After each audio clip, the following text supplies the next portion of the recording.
I'm Christine McDonald, and I'm in the Northeast Corridor of Kansas City, Missouri. I spent 21 years being bought and sold. 17 of those years were right here along Independence Avenue in the Northeast Corridor. I was trafficked as a minor, never identified. So here I am on this amazing property that we plan on turning into a drop-in center for women experiencing lives of prostitution.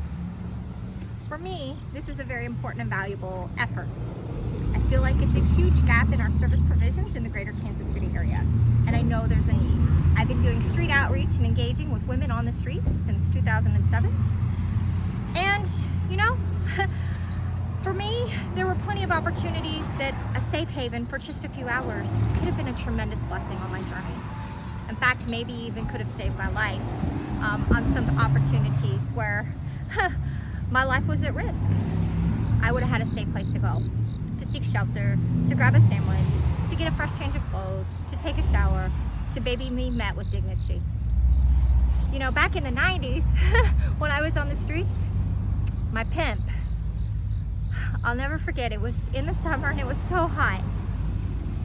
I was in the downtown area at the time, and I had been working all night, and it was in mid-afternoon, and I was so hot and I was so tired. And I asked him, can I please just get a drink of water? Can I please get a water hose and get a drink of water? Can I spend some money and get a drink of water? I was so hot and my ears were ringing. I was sweating. I just needed a drink. If I wasn't gonna get to eat, I needed a drink. I'll never forget when he hit me to the ground and I was on my knees begging just for a drink of water in front of everybody with cars stopping.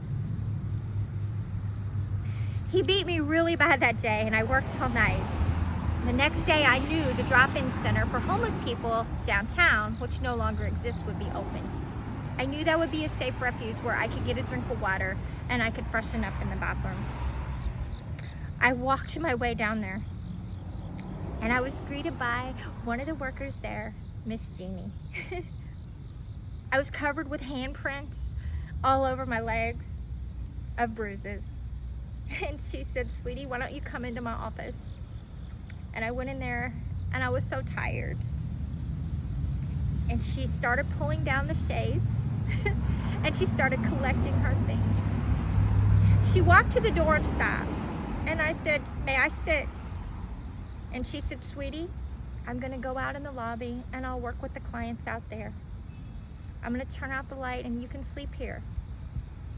I'll come and see you when it's time for me to go, and you can rest. This woman met my needs. She treated me like a human, right?